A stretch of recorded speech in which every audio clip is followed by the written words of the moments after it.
Bonsoir mes frères et sœurs, soyez les bienvenus dans votre série Pasteur, j'ai une question. Avant de commencer, s'il vous plaît, veuillez me joindre dans la prière. Père, nous te remercions, te rendons grâce encore pour ce soir. Sois avec nous dans cette live et bénis d'avance tout et chacun qui va se connecter. Seigneur, sans toi, nous ne pouvons rien. Toutes les choses qui ne confessent pas ton nom doivent être détruites. Seul est ton nom, Jésus-Christ de Nazareth, s'impose encore ce soir et que la gloire et louange te reviennent au nom puissant de notre Seigneur Jésus-Christ. Amen. Oui, mes frères et sœurs, bonsoir et soyez les bienvenus dans votre série Pasteur, j'ai une question. Veuillez excuser mon français, car ici, là où je suis, nous ne parlons que l'anglais.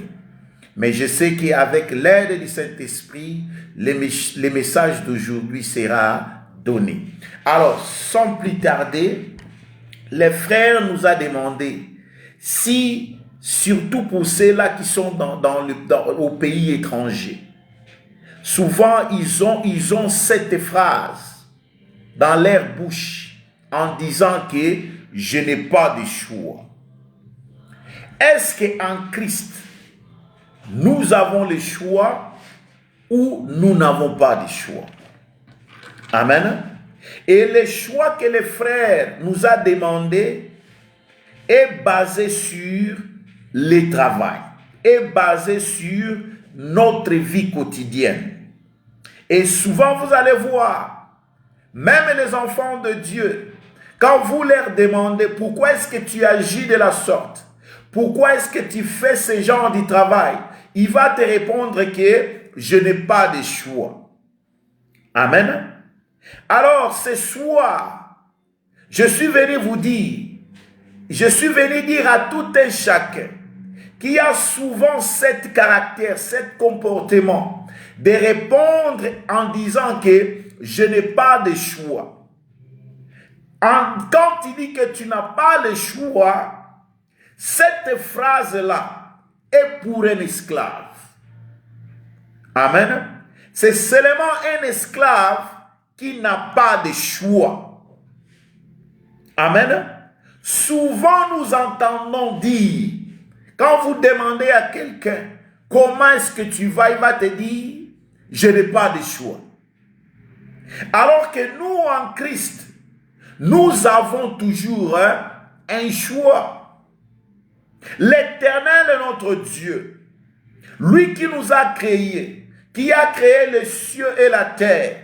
Dieu connaît que dès le commencement, il y a toujours un choix à faire. Veuillons voir avec moi dans le livre de Deutéronome pour vous faire voir que l'Éternel est notre Dieu nous a déjà donné le choix à faire. Mais les problèmes des enfants de Dieu, ils ne savent pas les Écritures. C'est là leur problème. Amen. Veillons voir les choix que l'Éternel nous a déjà donnés dès la création de ce monde. Allons dans le livre de Deutéronome, Deutéronome 30, lisons à partir du verset 15. La Bible me dit ceci. Vois, je mets aujourd'hui devant toi la vie et le bien, la mort et le mal.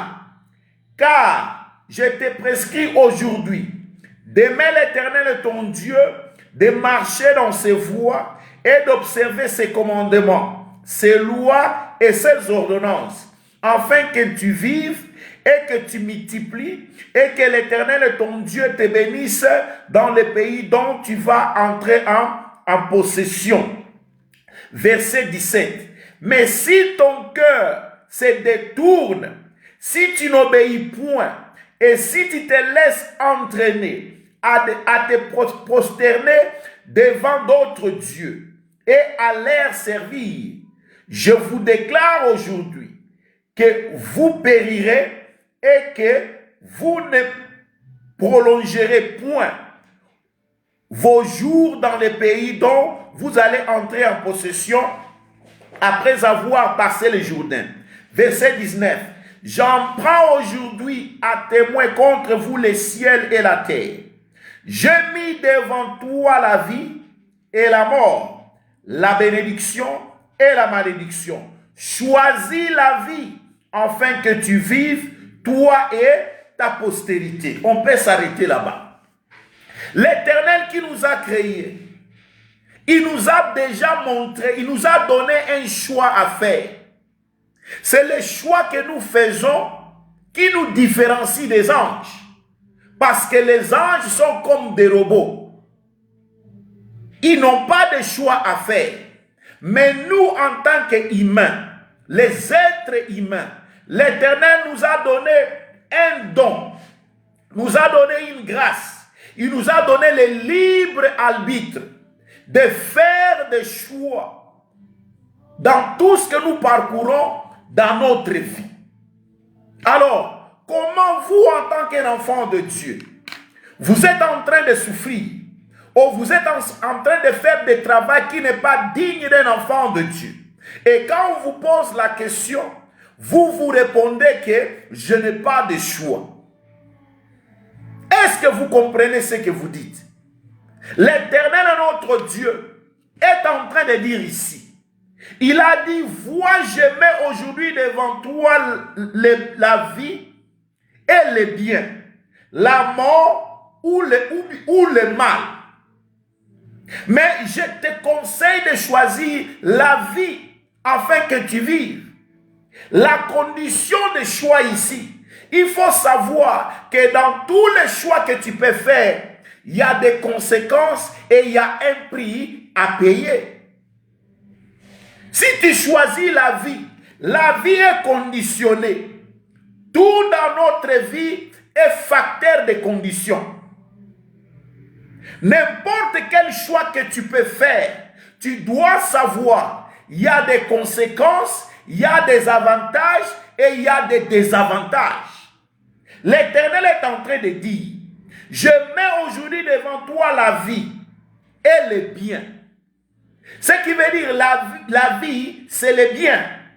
La mort est le mal. La mort, c'est le mal.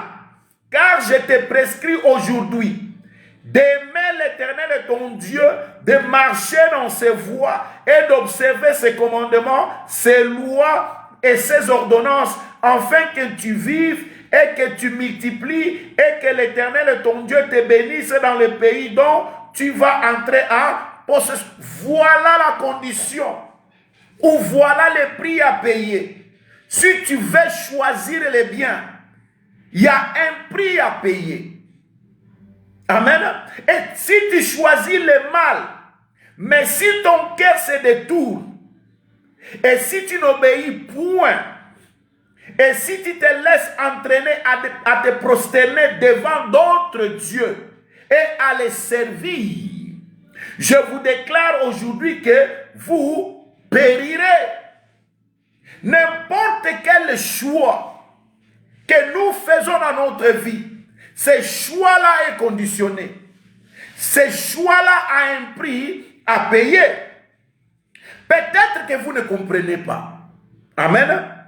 Nous tous dans cette vie, il y a un choix primordial qu'on doit faire. Et cet choix, c'est de choisir soit de servir l'Éternel notre Dieu, qui est Jésus-Christ de Nazareth, ou bien de servir Satan. Tu dois faire un choix. La majorité des gens qui souffrent dans ce monde, ce sont des gens, ils prétendent choisir l'Éternel, mais ils ne sont pas en train de le servir. Amen. Il y a un choix primordial qu'on doit faire. Tu dois être sérieux dans ta vie et de choisir, soit tu es de Dieu, dans cette condition, attache-toi tout entier, tous tes deux pieds dans l'Éternel, tu vas réussir. Ou tu es du Satan, dans ces cas, n'allez pas dépenser vos temps inutilement dans la sorcellerie, c'est dépenser le temps inutilement. Entrez profondément et tu seras bien. Nous avons un choix primordial à faire. Tu dois choisir. soit tu choisis l'Éternel, dans ces cas, tous tes deux pieds doivent être chez l'Éternel. Tu ne peux pas dire que tu es un enfant de Dieu. Tu marches dans la prostitution. Tu es dans l'alcool, dans des cigarettes. Tu fréquentes des boîtes de nuit. Jésus avait dit un jour, il a dit que le prince de ce monde vient, mais il n'a rien trouvé de lui en moi. La majorité des enfants de Dieu qui souffrent, ils ont choisi l'Éternel, mais ils sont un pas dedans, un pas dehors. C'est pourquoi ils peuvent dire que je n'ai pas de choix. Ils sont en train de faire des travaux qui ne sont pas dignes d'un enfant de Dieu. Pourquoi? Parce qu'ils ne veulent pas comprendre que dans le choix que j'ai fait, j'ai un prix à payer. Amen. Maintenant, si tu me dis que non, mais moi je suis un enfant de Dieu, je suis en train de marcher selon l'ordre de Dieu, je suis en train d'observer ses commandements, mais ma vie ne marche pas. Je vais maintenant te poser la question, qu'est-ce que tu as? Ou bien, qu'est-ce que tu avais avant de choisir l'Éternel? Cette question-là est primordiale. Pourquoi? Parce que dans la vie que nous sommes, il n'y a rien pour rien. L'Éternel a dit, vous servirez l'Éternel votre Dieu. Et en échange, qu'est-ce que vous allez recevoir? Il va vous bénir. Maintenant, si tu sers l'Éternel ton Dieu, la question que j'ai à te poser ce soir, qu'est-ce que tu as? Ou qu'est-ce que tu avais avant de faire le choix que tu choisis de servir l'Éternel? Veuillons voir quelques exemples. Allons dans le livre des Actes des Apôtres. Actes des Apôtres. Allons dans le livre des Actes des Apôtres. Actes des Apôtres 3. Lisons à partir de verset 4. Actes des Apôtres 3, verset 4, je lis au nom de Jésus. Pierre, de même que Jean, fixa les yeux sur lui et dit, regarde-nous. Et il les regardait attentivement, s'attendant à recevoir de quelque chose. Alors Pierre lui dit, je n'ai ni argent, ni or, mais ce que j'ai, je te le donne au nom de Jésus-Christ de Nazareth. Lève-toi et marche. Amen. Cette histoire, vous la connaissez bien. C'est l'histoire d'un boiteux, d'un paralytique qui était là dans l'entrée du temple. La Bible dit que chaque fois on amenait cette paralytique, ce boiteux, on va le déposer à l'entrée du temple afin qu'il demande l'argent. Alors il s'est fait que ce jour-là, comme ça c'était son caractère, il était habitué qu'à demander de l'argent. Ce jour-là, on lui a amené comme toujours et on lui a placé devant l'entrée du temple. Et comme toujours, il était en train de demander de l'argent. Maintenant, en demandant de l'argent, amen, il s'est fait que Pierre et Jean voulaient entrer dans le temple. Et ils ont vu cet homme. Amen. Et Pierre et Jean, la Bible dit, Pierre et Jean lui ont dit que fixez-nous attentivement. Et la Bible dit que cet homme les a fixés, espérant recevoir quelque chose. Alors Pierre et Jean vont lui dire que nous n'avons rien, mais ce que nous avons, nous te le donnons au nom de Jésus-Christ. Lève-toi. Lève-toi et marche. Amen. Cet homme avait une choix à faire. Comprenez que cet homme, toute sa vie, la Bible dit qu'il était né boiteux. C'est que dans toute sa vie, il ne connaissait pas une autre chose. Si ce n'est qu'être transporté et déposé au devant du temple pour demander. Mais ce jour-là, Pierre et Jean lui ont donné un choix. Il devait faire un choix. Vous allez me demander, mais quel choix devrait-il faire? Amen. Quel choix devrait-il faire? Le choix que cet homme-là devrait faire, c'était soit de laisser son zone confort ou bien de refuser de faire ce que Pierre et Jean lui demandaient de faire. Il avait un choix. Amen. Parce que comprenez ceci, toute sa vie, il ne faisait rien que demander. Mais ce jour-là, espérant recevoir quelque chose, mais Pierre et Jean lui disent, lève-toi et marche. Une chose qu'il n'a jamais fait dans sa vie. Cet homme-là, la Bible dit que cet homme-là, ou bien veillons d'abord voir quel a été l'état de cet homme-là. Amen. Veillons voir quel a été l'état de cet homme-là. Et qu'est-ce que cet homme-là devrait, devrait perdre s'il fallait qu'il obéisse à la loi ou bien aux ordres de Pierre et de Jean. Rentrons dans le livre des Actes des Apôtres. Actes des Apôtres 3, commençons par le verset 1. La Bible me dit ceci. Pierre et Jean montaient ensemble au temple à l'heure de la prière. C'était la 9e heure.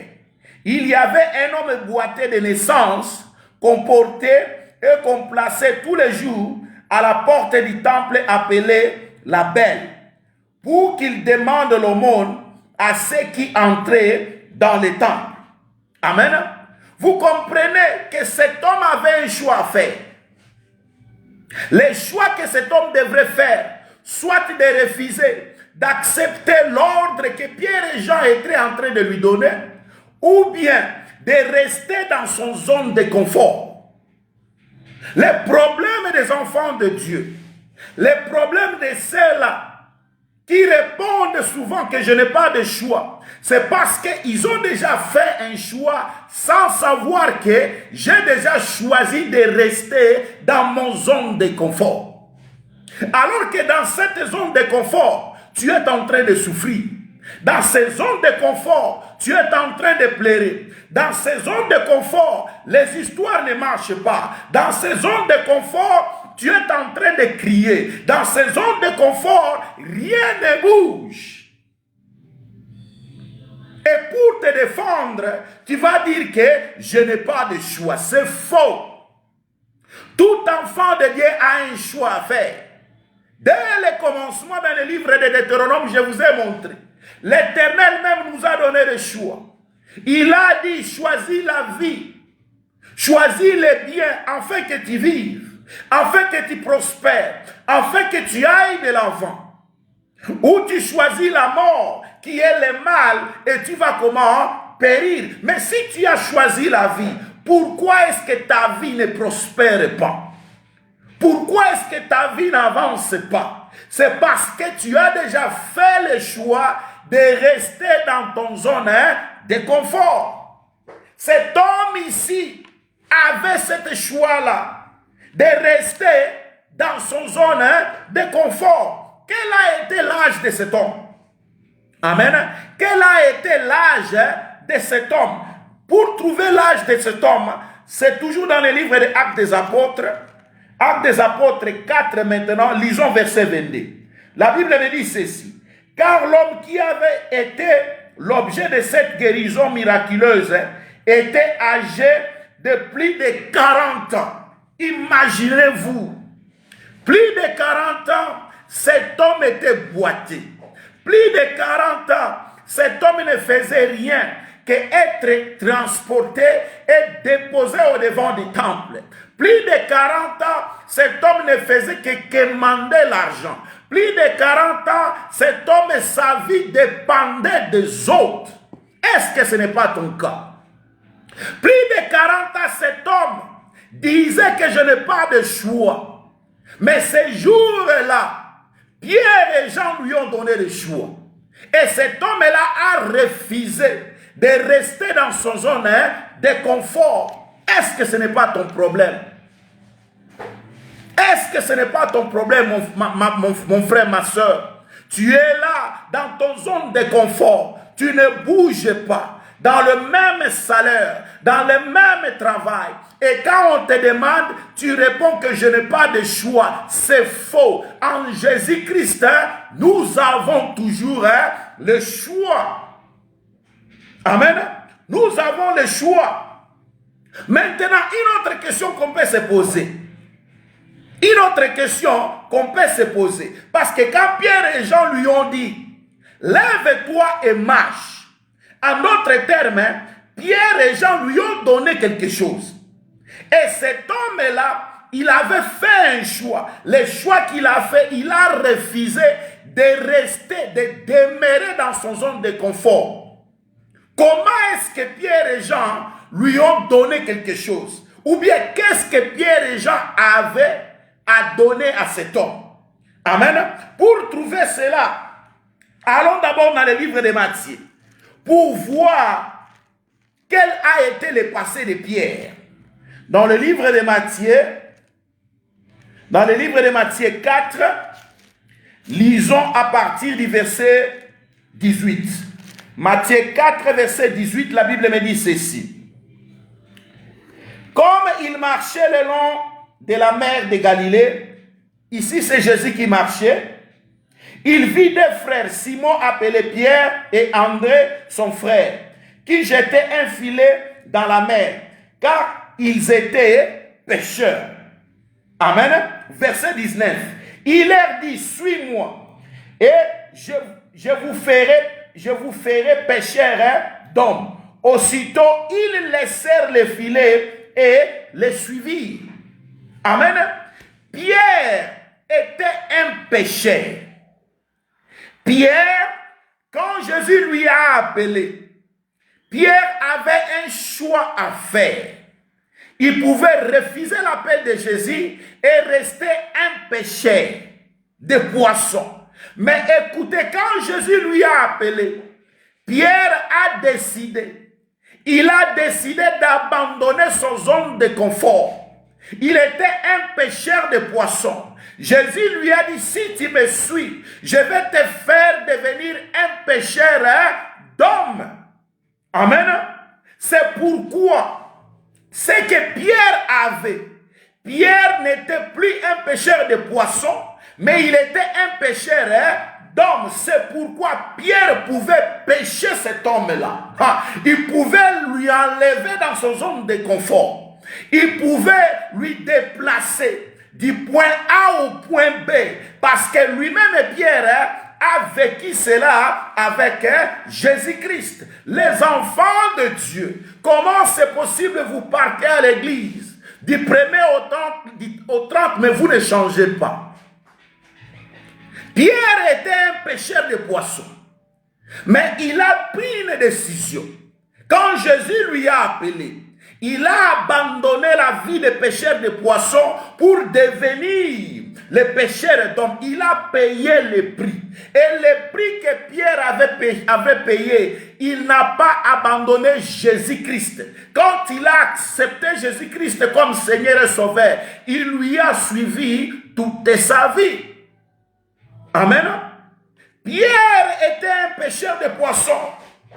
Et il est devenu un pêcheur d'hommes. C'est pourquoi il avait cette facilité de pêcher cet homme-là. Et comment est-ce que Pierre l'a fait?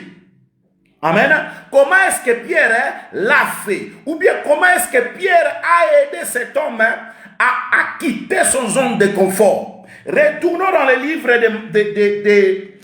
d'Actes des Apôtres. Dans le livre des Actes des Apôtres 3, lisons le verset 16. Actes des Apôtres 3, lisons le verset 16. La Bible nous dit ceci. Actes des Apôtres 3, le verset 16. La Bible nous dit ceci. C'est par la foi à son nom. C'est par la foi à son nom que son nom a raffermi celui que vous voyez et connaissez. C'est la foi en lui qui a donné cet homme cette entière guérison en présence de vous tous. Pierre, quand il était pêcheur de poissons, et que Jésus lui a appelé, le prix que Pierre a payé, c'est d'abandonner d'être un pêcheur de poissons et il est devenu le pêcheur d'hommes. Et pas seulement cela, Pierre a cru au Seigneur Jésus-Christ. Il a donné sa vie à Seigneur Jésus-Christ. Il a cru en lui pour toute sa vie. Et il est en train de témoigner. Quand les gens se posaient des questions, comment est-ce que cette boitée, c'est paralytique, quelqu'un qui était né, boité plus de 40 ans, il s'est levé. Pierre est en train de témoigner que ce n'est pas moi, mais c'est ce que j'ai. C'est ce que j'ai reçu en échange du sacrifice que j'ai. Auparavant, j'étais un pêcheur d'hommes, et un pêcheur de poissons, mais à cause de Jésus, je suis devenu un pêcheur d'hommes. En d'autres termes, j'ai abandonné mon première identité et j'ai reçu l'identité que je suis en train de marcher avec maintenant. Tu te dis que tu es en Christ. Quelle identité as-tu? Pierre était un pêcheur de poissons, il est devenu un pêcheur d'hommes. Et toi, tu dis que tu as Jésus comme tu crois au Seigneur Jésus comme Seigneur et Sauveur. Quelle est ton identité? Amen. Pierre pouvait pêcher cet homme parce qu'il avait la foi en Jésus-Christ. Pierre pouvait pêcher cet homme parce qu'il a abandonné sa vie précédente. Pierre pouvait pêcher cet homme et aider cet homme à se ressaisir. Pourquoi? Parce que Pierre avait abandonné son zone de confort. Pierre avait fait un choix et il a payé ses prix. Amen. Il a payé comment? Ses prix. Venons voir Actes des Apôtres 4, à partir du verset 12. La Bible dit ceci. Il y a des saluts en aucun autre nom, car il y a sous les cieux aucun autre nom qui ait été donné parmi les hommes, par lesquels nous devions être sauvés. Lorsqu'il vit l'assurance de Pierre et de Jean, il fut étonné, sachant que c'était des hommes du peuple sans instruction. Et il est reconnu pour avoir été avec Jésus-Christ.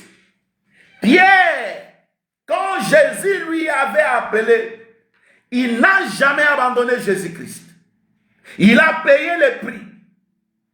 Il a payé comment? Le prix. Il a fait un choix. Peut-être que vous ne comprenez pas. Quand vous dites que je n'ai pas de choix, c'est ça déjà le choix que vous venez de faire. De dire que je n'ai pas de choix. C'est que vous votez de demeurer dans la misère. Vous votez de demeurer dans la maladie. Vous votez de demeurer dans votre souffrance. Vous votez de demeurer dans votre zone de confort. Amen. Pierre a payé le prix. Il a cru à l'appel que Jésus-Christ lui a fait. Et Jésus lui avait promis que si tu abandonnes les poissons, tu vas devenir comment? Le pêcheur d'hommes. Et c'est pourquoi, ce jour-là, Pierre pouvait pêcher cet homme ici. Alors, venons voir comment est-ce que Pierre l'a fait. Alors, nous rentrons dans l'Acte des Apôtres 3, lisons à partir du verset 7. Commençons par le verset 6. Alors, Pierre lui dit, je n'ai ni argent, ni or, mais ce que j'ai, je te le donne. Au nom de Jésus-Christ de Nazareth, lève-toi et marche. Amen. Et le prenant par la main droite, il le fit lever. Au même instant, ses pieds et ses chevilles devinrent fermes. D'un saut, il fut debout et il se mit à marcher. Il entra avec eux dans le temple, marchant, sautant et louant Dieu. Tout le monde le vit marchant et louant Dieu. Il reconnaissait que c'était celui qui était assis à la belle porte du temple pour demander l'aumône. Il fut rempli d'étonnement et de surprise au sujet de ce qui lui était arrivé. Comme il ne quittait pas Pierre et Jean, tout le peuple étonné accourut vers eux au portique dit de Salomon. Amen. Vous voyez, Pierre, comme il savait, et il était devenu un pécheur d'hommes, Pierre avait payé le prix. Il a abandonné la vie d'être de pêcheur de poissons. Il a suivi Jésus-Christ. Et Jésus lui avait promis que viens, je vais te faire devenir un pêcheur de poissons. Et au moment venu, Pierre est allé pêcher en tant qu'un pêcheur d'hommes. La Bible dit, quand Pierre a trouvé cet homme avait plus de 40 ans. Cet homme ne connaissait pas comment s'élever. Il ne connaissait pas comment marcher. Mais ce jour-là, parce que Pierre avait déjà changé d'identité, parce que Jésus-Christ de Nazareth, sa force et la force de la résurrection était déjà en Pierre. Pierre avait cru au Seigneur Jésus-Christ de toute sa vie. Et ce jour-là, Pierre a regardé cet homme et lui a dit, regarde-moi attentivement. Et l'homme lui a fixé le regard en espérant recevoir l'argent, en espérant demeurer dans son zone de confort. Mais ce jour-là, Pierre lui a donné le choix. Est-ce que tu vas demeurer dans ton zone de confort, dans ta zone de maladie, dans ton zone de la misère, dans ton zone de la pauvreté, ou bien tu vas accepter l'appel de notre Seigneur Jésus-Christ? Et Pierre lui dit, je n'ai ni or, je n'ai ni argent, mais ce que j'ai, je te le donne. Au nom de Jésus, lève-toi et marche. Cet homme-là, dans cet instant-là, il avait un choix à faire, soit de demeurer dans sa vie de boiteux, de demeurer dans sa vie de misère, de demeurer dans sa vie de dépendance, de demeurer dans sa vie de demander de l'argent. Mais la Bible dit, il a cru à ce que Pierre lui a dit. Et Pierre, en connaissant que cet homme, depuis toute sa vie, il ne s'est jamais levé. Il n'a jamais marché. La Bible dit que Pierre lui a tendu la main et le prenant par la main droite et le fit lever. Pierre connaissait comment aider cet homme à se lever. Amen. Est-ce que ce n'est pas ton cas? Tu pars à l'église chaque jour, mais ta circonstance ne change pas. Est-ce qu'il y a quelqu'un qui est en train de te tendre la main? Amen. Tu es en train d'offrir. Tu es en train de donner des dîmes. Mais la pauvreté continue toujours. Tu es en train de prier jour et nuit. Il n'y a pas de changement. La question que je te pose, est-ce que tu as quelqu'un qui est en train de te tendre la main? La Bible dit, pour que cet homme ait du courage pour se mettre, parce que plus de 40 ans, il n'a jamais connu comment se mettre debout, comment s'élever. Pierre lui a tendu la main. Est-ce qu'il y a quelqu'un qui est en train de te tendre la main? Et s'il n'y a personne qui est en train de te tendre la main, écoute ce message ce soir. Appelle-nous. Nous allons te tendre la main. Nous allons t'aider à te mettre debout comme cet homme. Nous allons t'aider à changer du travail. Nous allons t'aider à être guéri. Parce que nous qui parlons maintenant, nous étions comme Pierre, des grands pécheurs, des drogués dans ces pays, des gens qui fréquentaient des boîtes de nuit. Et aujourd'hui, l'Éternel nous a changé l'identité. Et nous voici ce soir en train de t'appeler aussi. Et nous pouvons te tendre la main. Amen.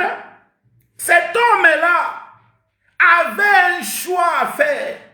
Et quand Pierre lui a tendu la main, il pouvait accepter ou refuser. Il pouvait décider de demeurer dans la pauvreté. Il pouvait décider de demeurer dans la maladie. Il pouvait décider de demeurer dans son travail qu'il est en train de pleurer jour et nuit. Mais la Bible me dit quand Pierre lui a tendu la main plutôt, il a décidé de changer, de quitter son zone de confort. Ton problème, tu ne veux pas quitter ton zone de confort. Le mariage ne marche pas. Quitte les zones de confort. Le travail ne marche pas. Quitte les zones de confort. La vie ne change pas. Fais quelque chose et quitte les zones de confort. Amen. Quitte les zones de confort. Car il y a toujours un prix à payer. Le problème des enfants de Dieu, ils ne veulent pas payer le prix.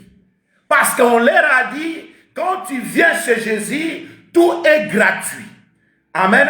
C'est pourquoi il y a des chansons que vous chantez. Ils sont en train de vous dire qu'en venant chez Jésus, et comme toute chose est gratuite, il y a un prix à payer pour toutes choses. C'est pourquoi Dieu lui-même, quand il a voulu nous sauver, qu'est-ce qu'il a fait? Il a payé le prix. Ouvrons dans le livre de Jean. Dans le Jean 3, Jean 3, lisons le verset 16. La Bible nous dit ceci. Le prix que Dieu a payé pour toi et moi. Il y a un prix à payer dans tous les choix que tu peux faire. Jean 3, à partir du verset 16. La Bible me dit ceci. Car Dieu a tant aimé le monde qu'il a comment? Qu'il a donné son Fils unique, afin que quiconque croit en lui ne périsse point, mais qu'il ait la vie comment? Éternelle. Dieu lui-même a payé le prix. Il a envoyé son propre Fils pour venir mourir à notre place, pour venir nous acheter, pour venir payer le prix, afin que nous ayons une vie, même après la mort. Amen. Même après comment? La mort. La Bible me dit dans le livre de Deutéronome, que c'est dans le livre de Proverbes, que celui qui trouve Jésus trouve la vie. Est-ce que réellement tu as trouvé Jésus? Je peux te poser la question. Est-ce que réellement tu as trouvé Jésus? Parce que la Bible me dit, si tu trouves Jésus, tu trouves la vie. En d'autres termes, si tu as vraiment trouvé Jésus, ta circonstance doit changer. Cet homme qui était là boité, plus de 40 ans, il ne savait pas comment marcher, il ne savait pas comment se lever. Mais ce jour-là, quand il a fait un choix d'accepter l'aide que Pierre lui avait donnée, il a fait un choix de quitter son zone de confort, de quitter l'argent qu'il bénéficiait comment gratuitement, de quitter la vie de dépendance, de quitter la vie de la honte, d'être posé au devant du temple et de demander l'argent. Il a fait un choix d'accepter cet appel. Et la Bible me dit, sa vie a changé. Comment est-ce que ta vie ne change pas? Amen. Comment est-ce que ta vie ne change pas? Dieu a payé un prix afin que ta vie change. C'est pourquoi Jésus en venant, il nous a fait un appel. L'appel de Jésus est dans le livre de Matthieu. L'appel de Jésus. Jésus ne ment pas. Il nous a fait un appel. Et si tu acceptes cet appel, ta vie doit changer. Qu'ils veulent ou qu'ils ne veulent pas, ta vie doit changer. Veillons voir dans le livre de Matthieu. Dans le livre de Matthieu. Dans le livre de Matthieu. Matthieu 11. Lisons à partir du verset 28. Matthieu 11, verset 28, la Bible me dit ceci. Venez à moi, vous tous qui êtes fatigués et chargés, et je vous donnerai du repos. Prenez mon joug sur vous et recevez mes instructions, car je suis doux et humble de cœur, et vous trouverez du repos pour vos âmes. Car mon joug est doux et mon fardeau léger. Amen. Jésus nous a fait l'appel ici. Et N'es-tu pas fatigué des histoires qui ne marchent pas dans ta vie? De ces mariages qui ont toujours des problèmes? Est-ce que tu n'es pas fatigué? Jésus est en train d'appeler. Il a dit, venez, vous tous qui êtes fatigués. Comprenez que l'appel ici est seulement à ceux-là qui sont fatigués, à ceux-là qui ont un choix à faire ce soir, le choix de quitter leur zone de confort, le choix de changer leur vie. Ils sont fatigués de leurs circonstances. Et Jésus est en train de dire, venez à moi, vous tous qui êtes chargés, fatigués, je vais vous donner du repos. Mais comprenez, le repos que Jésus va vous donner, il y a un prix à payer. Amen. Quand vous venez chez Jésus, il y a un prix comment à payer. Il n'y a rien de gratuit. Car la Bible me dit, vous servirez l'Éternel et votre Dieu. Et en échange du service que vous êtes en train de rendre au Seigneur, il vous bénira. Amen. Verset 29. Prenez mon joug sur vous. En d'autres termes, recevez mes instructions. Vous venez chez Jésus. Amen. Mais recevez ses instructions. Recevez son enseignement. Marchez selon ses commandements. Pratiquez sa parole. Amen. Prenez mon joug sur vous. En d'autres termes, prenez mon enseignement sur vous et recevez mes instructions. Car je suis doux. En d'autres termes, notre Seigneur Jésus ne va pas te condamner, ne va pas te jeter, malgré qui que tu es, malgré ce que tu as fait. Il est doux. C'est un Dieu qui pardonne. Il est miséricordieux. Mais tu dois accepter de prendre son enseignement, de mettre en pratique ses instructions. Amen. Et il dit, je suis doux et humble de cœur. En d'autres termes, il ne ment pas. Sa parole ne ment pas. Et vous recevrez du repos pour vos âmes. Verset 30. Car mon joug est doux. En d'autres termes, car mon enseignement, mes instructions n'est pas difficile. Amen. Et mon fardeau léger. La pratique que l'Éternel, Jésus va te demander de faire, la pratique que l'Éternel Dieu va te demander de faire n'est pas lourde et léger. Ces conditions sont simples, mais tu dois accepter cela. Tu dois pratiquer sa parole. Tu dois marcher selon ses instructions. Amen. As-tu maintenant un choix à faire ce soir? Parce qu'il y a toujours un choix. Et Jésus a dit, je mets au devant de toi la vie ou la mort. Mais je te conseille de choisir la vie afin que tu vives. Et la vie, c'est notre Seigneur Jésus-Christ. Choisis notre Seigneur Jésus-Christ et accepte son enseignement et pratique ses instructions. Ta vie va changer. Amen. Voilà l'exhortation de ce soir. Vraiment, merci beaucoup à nos frères. Frère Eric, que l'Éternel vous bénisse. Frère Edmaya, que l'Éternel vous bénisse. Amen. Que l'Éternel vous bénisse. Mettez en pratique ce que je viens de vous dire. Car il y a un choix. Et l'Éternel va changer votre vie. Merci beaucoup. Si vous avez des questions, veuillez poser vos questions. Car c'est une série appelée Pasteur, j'ai une question. Et s'il n'y a pas de questions, ou si vous en avez, posez ou bien envoyez, on va revenir pour vous donner des réponses. En tout cas, merci beaucoup. On va clôturer avec la prière. Père éternel, Dieu Tout-Puissant, les créateurs des cieux et de la terre. Père, nous te remercions encore ce soir pour tout ce que tu viens de faire. Merci Seigneur pour avoir parlé à tes enfants qu'ils ont un choix à faire.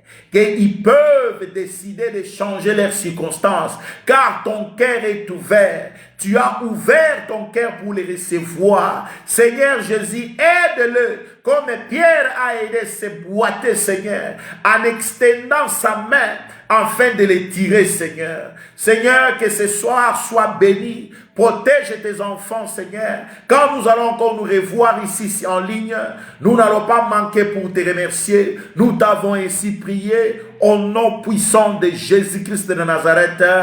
Amen. Merci beaucoup. C'était votre série Pasteur, j'ai une question. Au revoir. Que l'Éternel Dieu vous bénisse tous. Prochainement.